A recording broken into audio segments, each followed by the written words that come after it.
Hey everybody, it's Chad with Just Add Wood. Hope everybody's doing all right. If you're following along, you know that we have since taken this wall down that you're staring at. But the wall on the right, the TV wall, we knew was going to be the last little bit of paneling on the wall, and we were going to take that down, exposing the wall. We wanted to have a TV feature wall and some sort of niche wall. This is how it started. I jumped into SketchUp and drew a little wall with various sized niches. The only constant being the hole in the middle, because we knew the dimensions of the TV I was going to purchase. So we tried tall niches and short niches and fat niches and skinny niches, and ultimately we ate a bunch of worms. No, ultimately we went symmetrical. We just went with 3 niches down each side, a long one in the middle. We wanted the TV recessed because 1970 house, paneling on the wall, giant brick fireplace, mantle hearth. We really wanted a clean wall, sort of flush, modernish, not really mid-century modern, but kind of, because the hearth and the mantle stick out into the room. I really didn't want a TV stand and an amp and speakers and all this audio video stuff that goes along with the TV wall sitting there in front of the wall, also sticking out into the room.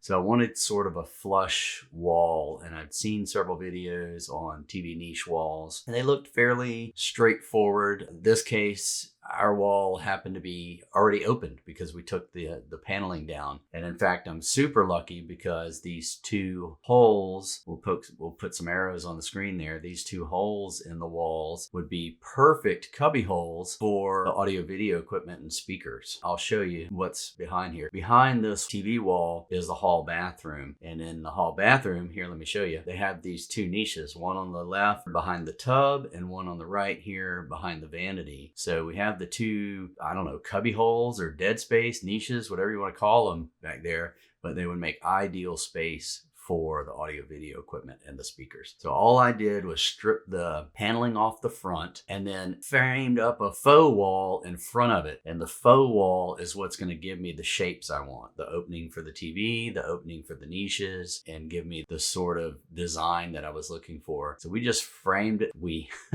I just framed it up, me and the cat. I just framed it up to make it look similar to it does in the SketchUp, with the dead space lined up behind the niches. And then over here, I didn't want to see any outlets on the walls down at the bottom, and it had a couple of outlets prior, and I was going to have to add an outlet for behind the TV anyway. So all I was doing there was recessing an outlet into the side of the niche, so that would be nice and out of the way and almost not seen unless you needed to use the outlet. And I added a little shelf there on the right for the amplifier, and the speaker is going to go underneath it, and the subwoofer was going to go in that corner. And then in the middle, almost in the middle, and I know it's offset, and that's a huge no-no with home audio purists, but my center channel is going to be on a shelf sort of on the left bottom corner of the TV, and then the tower speaker on the left backs up to a closet, so didn't quite line up with the dead space as I had hoped. So we're going to put the speaker in the closet. It's a giant closet, so we're going to frame it off so you won't notice the missing space that the speaker is residing in.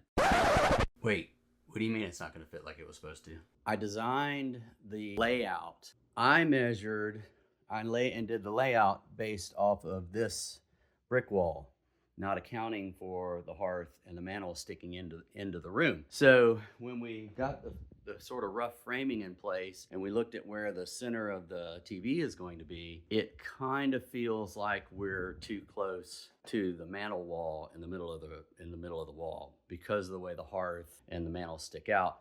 It feels like we're crowded this way. So I'm gonna fudge it. I'm also have to work within the parameters. I should have mentioned this first. Like you just saw, there's a bathroom behind this wall. And so this is behind the tub. It's wasted space that I want to take advantage of. So the audio video equipment's gonna go in here, and I'm sort of limited as to where I can put my niches, because the back of one of the niches is going to be a false back hiding the audio video equipment. So I can only move the wall and the niches over so much. So what we're going to do is we're going to fudge this out 6 inches. Because of this space here, I'm going to move the niche over 6 inches and move this side over 6 inches. So we're going to have to move it over a little bit, fudge the wall this way, fudge the center of the TV this way, moving the niches over as well.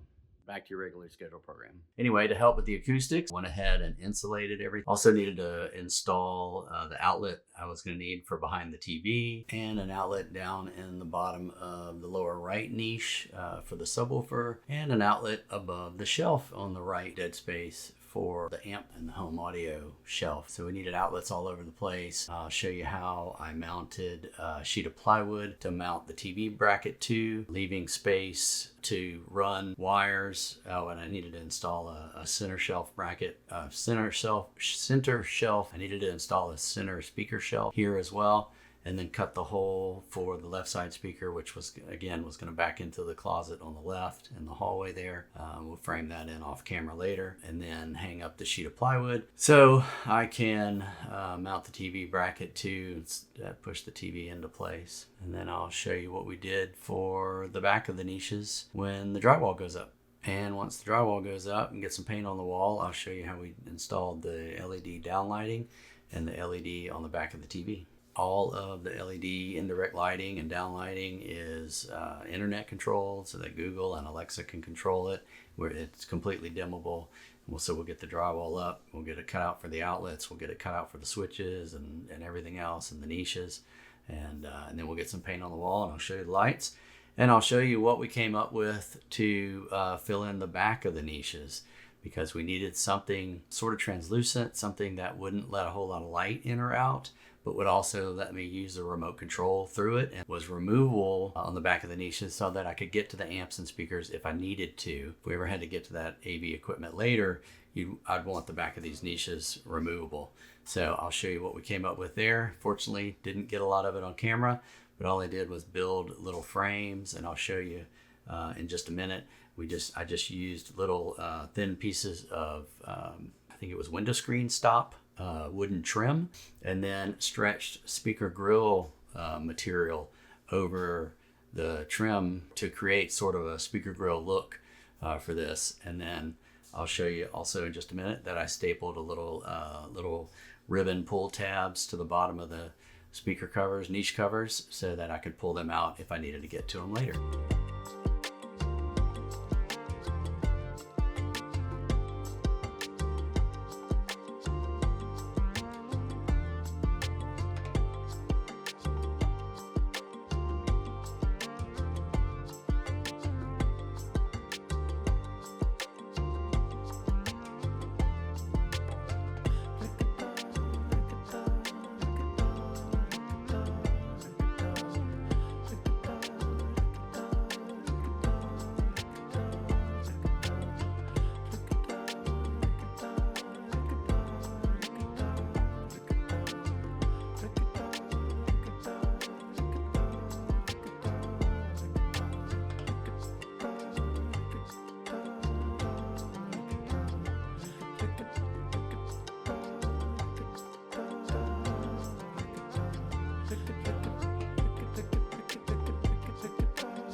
All right, well, there you saw the downlighting I put in the top of each of the niches. I put one in the top of each niche except the long niche underneath the TV. I put 3 on the top of that niche. There's that word niche again. Niche, niche, niche. Anyway, what I'm doing here is I'm just cutting out each piece of trim. This is inexpensive pine, big box store wooden trim. It comes in, 12 or 14 foot sticks. And I just bought a couple of whole sticks and cutting it down to each side of the niche so that I can assemble the corners with metal L brackets, and I can put magnets in the walls behind those L brackets so that these will sort of snap into place via friction fit as well as magnetic. So all I'm doing is lining each piece up, getting it cut out, and then I'm going to assemble the four corners with the metal L brackets, and I'm going to stretch what we decided to put in front of in the back of the niche cavity or the niche wall was speaker grill material, like an old set of speakers. Just bought a couple of yards of it from the local fabric store, and then I stretched it over these frames I'm making and glued the edges with some spray adhesive. Used a bunch of little spring clamps to hold it in place until it dried, and then numbered and labeled each one as I was assembling it, so I knew which way was up and down and left and right, and which position they went in, and then stretched the material over the frames, glued it in place, and then added the little pull tab so that I can pull these out later. We really needed a material. We thought we were going to put maybe some extruded metal, some expanded metal in the back of the niche holes, maybe some sort of decorative cut. And we had all sorts of ideas that we could put in the back of the niches, whether it be paneling or beadboard or speaker grills or expanded metal, decorative metal, or tin, like ceiling tile tins and things like that. The only caveat is we wanted the remote control to work through it. We wanted the sound to come out because the speakers were behind it, the amp was behind it, the CD player, the audio video, all the equipment, showing my age with the CD player. All of the audio video equipment is going to be behind this cover in the niches. So we wanted the controls to work through there. We wanted sound to come out unimpeded. So whatever we decided to put in the back of the niches needed to sort of let all of that pass through it. And so we wound up using a speaker grill mesh, speaker cover mesh. I don't know what it's called, but it's fairly elastic and it lets a little bit of light in. Where are you going? All right, if you're not going to make a funny video with me, I'm not doing it. I did have to go back in and black out all of the framing in the back of the niches. It let just enough light in that you could see lighter wood framing in the back of the niches. Well, I just used a matte black paint, rolled it on the walls and the inside the niches, rolled it on the framing, and got all that covered up. After test fitting each piece several times, making sure it snapped in and out of place like it was supposed to, I was able to set those recessed lighting at the top into the drywall so they wouldn't be in the way, and also go stretch the material over the frame. And I'll show you here in a minute, attaching the little pull tabs I added, and then show you what it looks like since I failed to stretch the material on the frame on film. Sorry about that, but here we go.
Got the amp in place, just got to get these last 2 panels fitted. Here's a little pull tab. Like I said, if we ever need to get to the amp or the audio video equipment, we can just pull a little tab, pull it away from the wall, get in there, adjust anything we need to adjust or do anything we need to do. And then it goes right back to hidden mode. So overall, it's a pretty neat project. I'm trying not to break my arm, patting myself on the back, because oftentimes cocktail napkin plans don't come to fruition, and this worked surprisingly well. Turned out better than I ever anticipated, and hope you guys like it. Here it is at night with all the backlighting and the downlighting turned on, and we'll let the music close us out. Thank you so much for watching. I hope you enjoyed it. There's several other videos in this series about the changes we're making to this 1970 house, taking down walls and doing beams and remodels and that sort of thing. So like, subscribe, and leave any comments below. We'd love to hear from you. Thanks for watching.